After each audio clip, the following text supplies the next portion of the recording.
Hello, and thank you for tuning in to the Calcasieu Parish Public Library YouTube page. Today I'm going to show you an easy way to make chicken quesadillas. We're going to start off with our pan. You can see I'm using an electric skillet. Normally at home I would do this on my stovetop and I would use a medium heat. For this setup I have it set to 350 degrees, and although it is a non-stick pan, I'm still going to use some butter spray. Coat it in there a little bit because that will help to get some good color on the tortilla as it cooks. You see I have a tortilla here. I use the flour ones because they fold so nicely, and I have some shredded chicken meat I'm going to use. I am going to add some taco seasoning to it, about a teaspoon or more if you like it more. Get that in there, give it a good stir.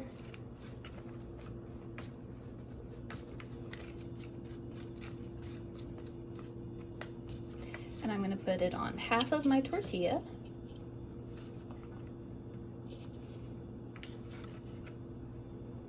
And I'm also going to use some fancy shredded triple cheddar cheese. I like to use the fancy shred because it melts nice and evenly, and cheddar is just my favorite, but you can use whatever type of cheese you like. Then I'm going to fold it in half, and very carefully, so I don't burn myself, set it on my pan. You can hear it sizzle a little bit. Start dressing my second tortilla, because you can make them two at a time. Add my cheese.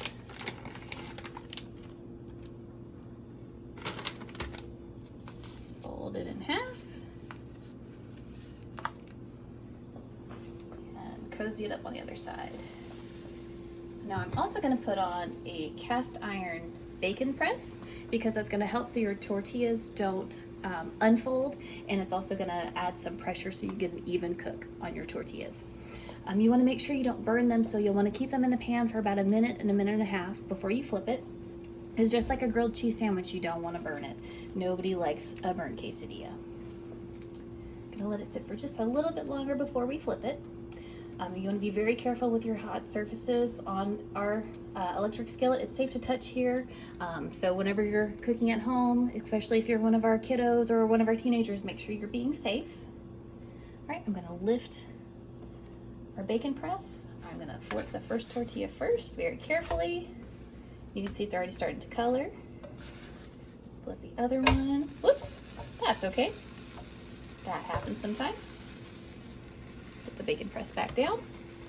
And when you're making yours at home, if you don't like chicken, you could do it with ground beef or a steak.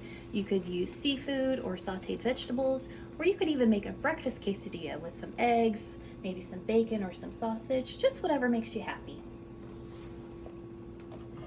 Since our pan is good and hot, it shouldn't take too much longer. Might not be quite ready yet, but I want to check it just because my pan's so nice and hot. Okay, see, that's not quite colored enough, so I'm going to flip it over again and leave it for just a little bit longer. Now when you make this at home, if you're cooking for more than just you, you might need to adjust your heat when you go to make the second set of quesadillas, because if your pan stays too hot, it could scorch your quesadilla before it finishes melting your cheese.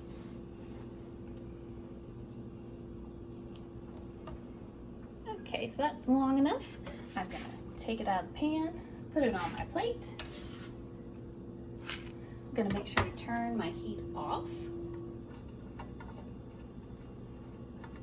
Okay, it is off and unplugged.